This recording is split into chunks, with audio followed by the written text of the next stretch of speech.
Good morning, guys. It's Thea.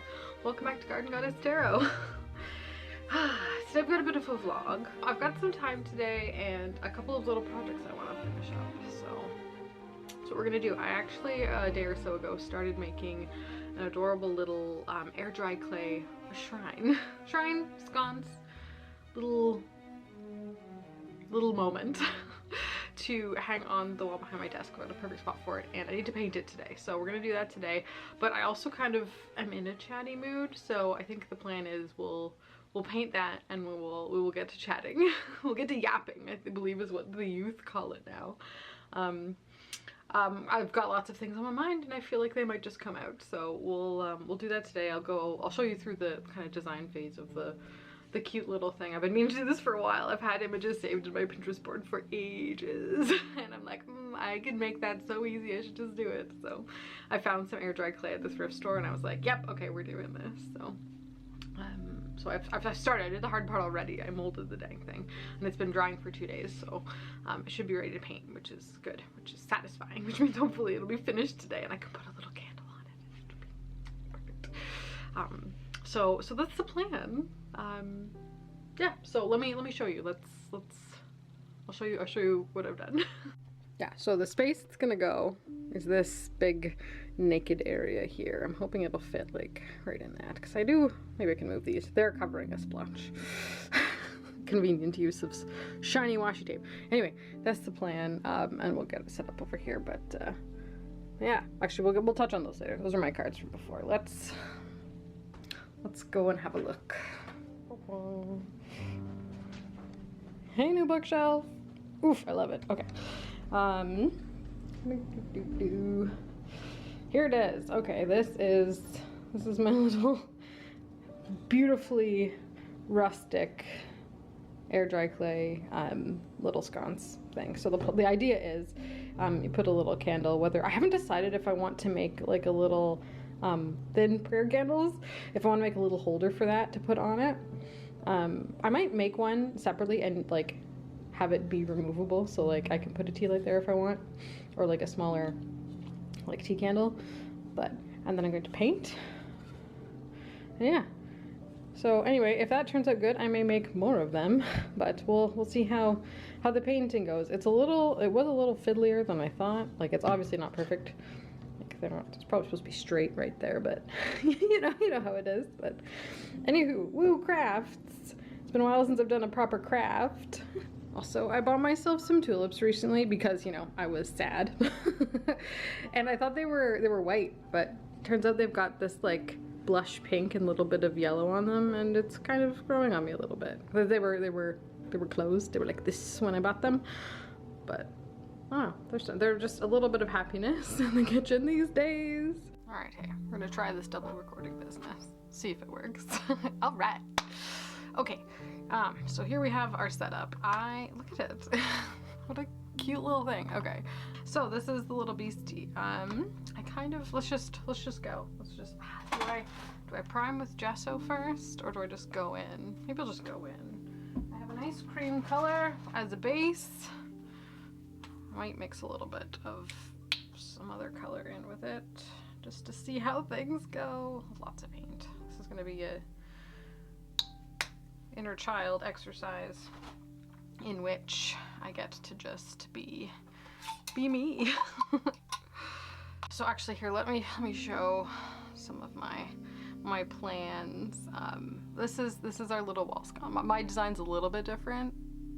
I don't know if you can tell or not. But the whole idea is to just have a little spot for like a little tea light, a crystal, a moment, you know, a little prayer or whatever, what have you, you know? Just a mindful moment, basically. A little space. I don't know, something about them just captivates me, these tiny little wall sconces. I was obsessed and I'm like, I need that. So those are kind of the ideas. We want like a little bit of a folk art look, but at the same time, I don't know how planned I want to do. I might just wing it. So what have you? Let's get a nice big fluffy flat brush. Do I like this color? We're doing it. It's happening. Woo, okay.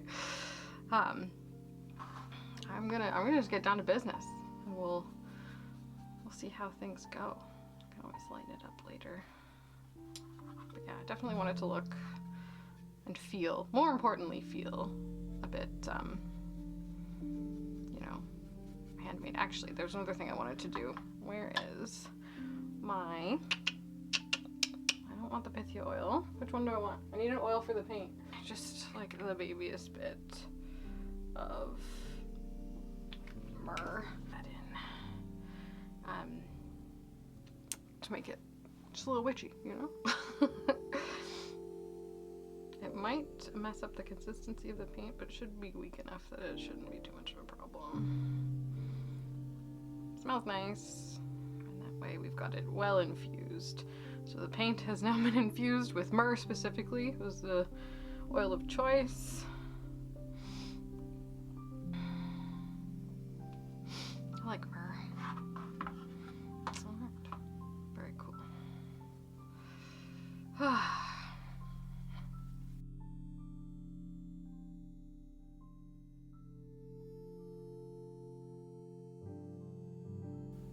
So I put a bit of a personal memorandum on news watching these days, because it is, in fact, driving me absolutely mental. And at the beginning it was under the, you know, I need to stay informed, I need to know what's going on, but it just became like, I was causing myself so much more harm than good by doing it.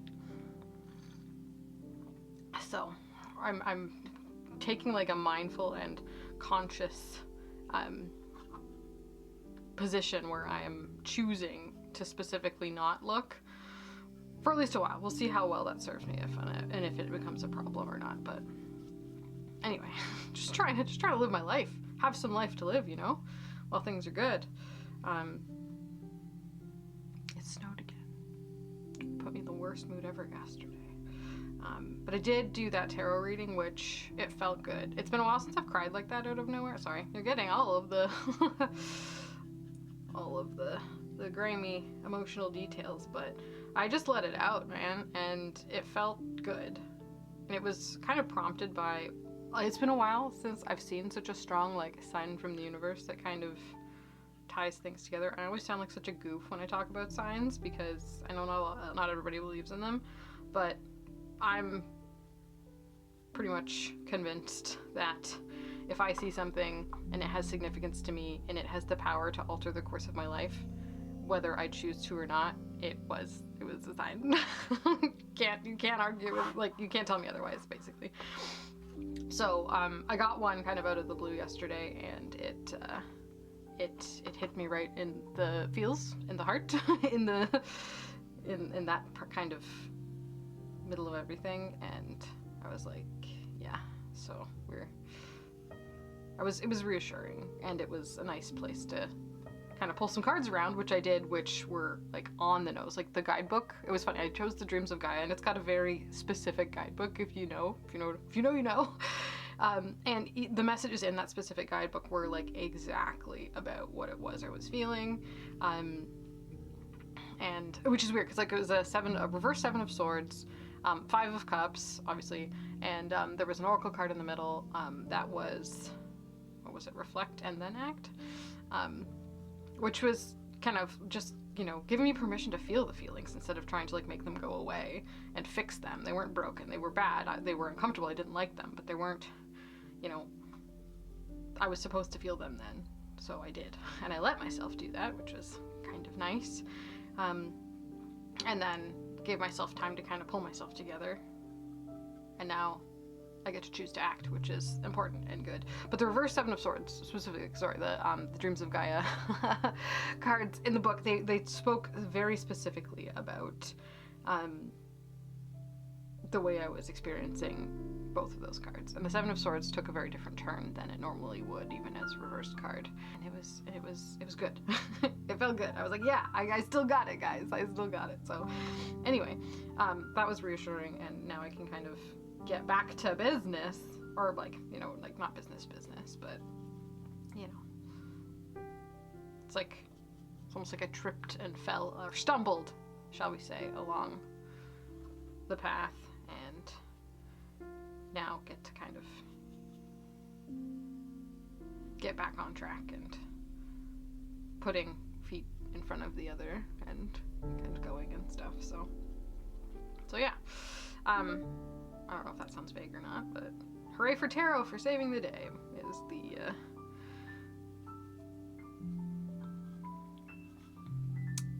the lesson there. How do we feel about that color? I know it doesn't look any different, but it is kind of a nice cream. Let's do the other side. Path symbolism and journey symbolism, which currently, unironically, but interestingly, is my current card from the Hecate Oracle. That imagery, that symbolism, that the kind of themes of journeys and paths has been very important for me this year somehow, and it keeps showing up, and it's something I'm trying to, you know, embrace and feel myself through and around. And the bottom of this is particularly rudimentary. Isn't that nice? Look at that beautiful job. I'll try and fill it with paint. Doesn't matter, it's on the bottom. Sometimes you just gotta do things that aren't perfect just so that they exist. Another thing I'm working on. Doesn't need to be perfect, just needs to exist. Just super fun. I think everybody really has, as much as we share so many things in common in this particular corner of the internet, I think everybody really is, like, in their own story, on their own path, taking their own journey. And sometimes we may feel like we really resonate with someone, but ultimately, like, we all have our own perspectives and we all see everything differently. We all experience everything differently, and we all have to make choices differently and in different ways. And I'm trying to not grasp too tightly to the things that I feel to be consistencies, like things that I just assume are always going to be there, because they're not. And which in theory helps one appreciate when they are there, but also helps me not, like, rely on their presence all the time, whether they be people or things or just, you know, regularities, systems and platforms that I use. Like, not everything's always going to be there. It always wasn't, and like, if it wasn't there, when it wasn't, you survived. You existed happily before perhaps doing a certain thing, or, you know, consuming a certain thing, whether it be physical or immaterial. Like, you know, trying to,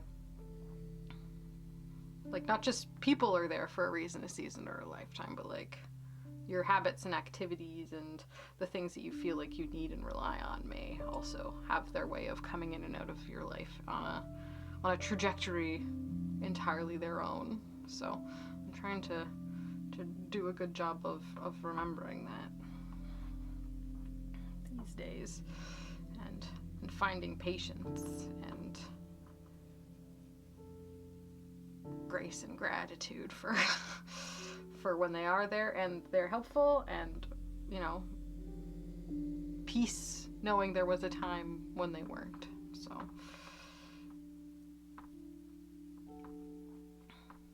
that's been kind of also what's been on my mind a little bit. I don't know, I'm going to have very soon I'm going to have a lot of time and space to think specifically about paths. That's probably going to be very much on the forefront of my mind for a good chunk of time. But I feel like things are changing. I've got a sense that whether it's just me or it's everybody, there's a change happening. If you were to ask me right now, I would say I hate it. I hate everything about it. But that could just be the initial flailing and resistance to when something changes, because humans, we don't like change. We don't. I feel like even the people who crave it have a certain level of, like, it can only change so much until I throw a tantrum, because that's what humans do. We throw tantrums when things change. It's normal. It's okay. But I don't know. It's weird. I found myself feeling a lot of feelings lately, like invasive feelings, manufactured feelings that I didn't, like, come up with myself. They were kind of, like, thrust upon me, and I was reacting in a very intense way to these, like, not like foreign's not the right word, but, like, extrinsic feelings that were thrust upon me. And I was like, you know, you get into this, like, yeah, I'm really upset about this. And it's like, hang on. Is it your job to be upset about this? Is it your job to feel these feelings? Is it your job to hint? It's not just like, it's okay to feel them. Remember, as we're talking about the terror spread at the beginning, but you don't need to hold on to them forever. You know, they're not yours to carry the burden of in every day, especially to the point where it's like hindering your ability to function in your life. Did I do a good first coat? Oh no, we must dry the bottom before. Like, you find yourself getting super emotional to the point where it's making, like, hindering your ability to go through your daily life in any sort of sensible way, then it's, you know, it's okay to put those, outsource those problems to the people whose job it is to deal with them, and show up where you need to. Obviously don't ignore things, but, like, you know, try and figure out for yourself what's a good amount of engagement for yourself, right? It's gonna be, again, coming back around to the it's different for everybody path. But okay, I think I've got a good base coat on this. Oh, maybe, how much? Do I want lots? I think we want lots of paint. Maybe I'll wait for it to dry and then we'll do another, and then I'll come back to you guys when the fun painting starts, because that's the boring painting. Wee. All right, I think it's dry. First coat, how beautiful. Ooh. I feel like, where did my light go? It was here mere moments ago. Well, I'm sure it'll come back. Okay. Whew, let's be brave, let's do it. I'm feeling like I kind of want a sun snake eye motif. Maybe some hearts on there. I want to keep it simple. I have a feeling if this goes well, I will continue to make these and evolve. But again, I'm like absolutely famous for doing something once and being like, sweet, and then that was awesome, and then never doing it again. So I'm not gonna make too many promises, but we're just sticking around. We are playing. I want to start, do I want to start with the sun or the snake? Because I was thinking of maybe putting the sun around the hole, and then I'm gonna have the snake like wibbling its way up to the sun, and then I was gonna put an eye down here, and then maybe some hearts or flowers on the side, and then that will be it, and I will keep it like, and if there's any extra space, maybe some stars. Ooh.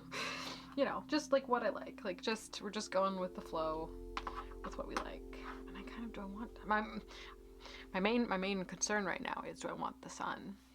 Do I want the sun on the top, or do I want to just be pure snake? I'm a little worried it's gonna look like a butthole, to be quite honest, but I don't know. Or do we just, let's get some gold. This is a metallic gold paint. Let's do it. Is it open? Is it new? Have I not used this one yet? No. Oh, she knew. Okay, perfect. Oh yeah, nice. And then, oh, and then metallic gold accents as needed. Yeah, that can't be bad. I used to have an old tile that I used for a paint palette, but I couldn't find it. So, anywho, let's just slap some gold on this little beastie. And away she goes. We found out quite quickly that once she starts to focus on something, her ability to share her inner monologue is quite reduced. So we will fast forward.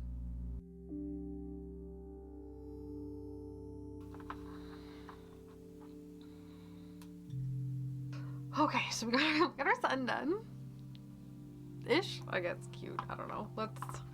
I could fuss with it forever. Let's do some green and think about a snake. And she does indeed think of snakes often. Snakes are one of those symbols that like always feels good when you think about it. Or at least for me it does anyway. They're little friends that move in their own unique way that's a bit startling, a bit otherworldly, but still grounded and connected to the earth, winding their path through all of the spots along the way. I just love them. I really do. So it was really a no-brainer to go with the snake motif for this one. And there is some pretty thick symbolism kind of thrown in amongst the other images included in this little moment. But where one starts, where one stops, the in-between, what surrounds, it all kind of has a little place within my own little spiritual landscape that's, though simple, as most symbols are, impactful for me personally. And I highly recommend beefing up your internal symbolic library for yourself, so that when signs for you show up, and you know they will because they will resonate with you and your symbolic language, if you've got your personal inner symbolic repertoire beefed up in such a way, it makes it quite clear and very poignant when these things do happen. So, and it sounds complicated. It's not. It's just which ones are your favorite and why, and get to know them that way, and you'll be golden.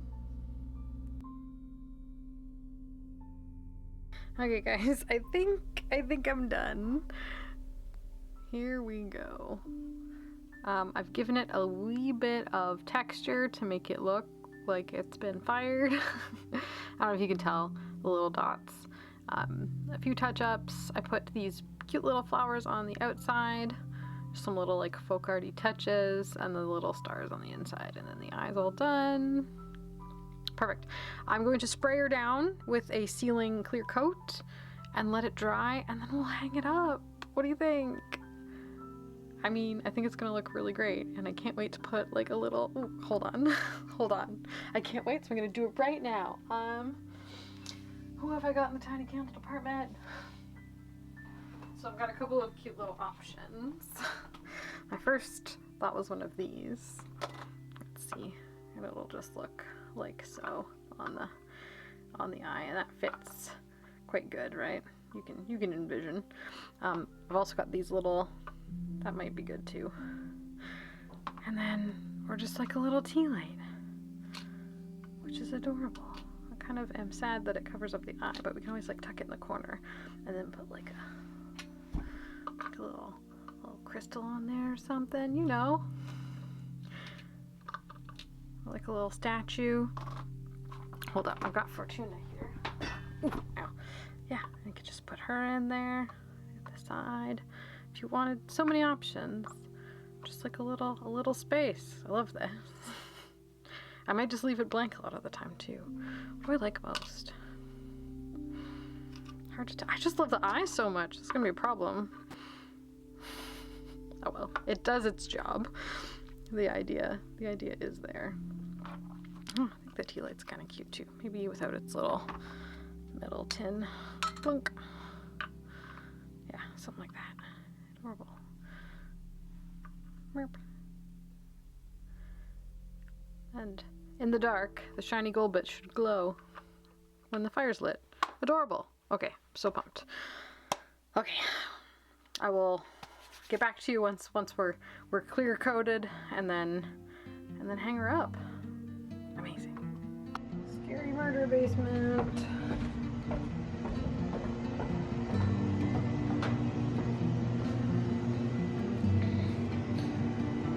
Tractor parts. Isn't this nice? It's got a coat on it. Oh, it looks shiny. Lovely already. I'm gonna put a couple coats on just to be totally sure. I mean, she's beautiful. Even in this terrible, horrifying basement lighting.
perfect.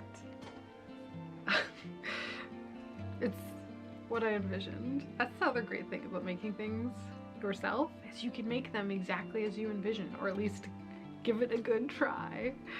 So yeah, I'm super into it. I actually quite like it with my little homemade candles. So that'll be good. I need to do I have a concern about this wooden frame right here. The world just came crashing down. Kind of funny, but yeah, no, I'm into it. Here, I know what I'm doing. Profesh. There we go. Oh, it's so spooky and wonderful. That's it. Just a little moment. That's all I wanted. Anyway, I think that's gonna probably do it for the video today. I've got some other stuff I want to do, but we're already getting kind of long, so we'll tack it on to another adventure. But thanks so much for being here. I really appreciate it. All the best. Take care of yourselves, and I'll see all you fine people soon.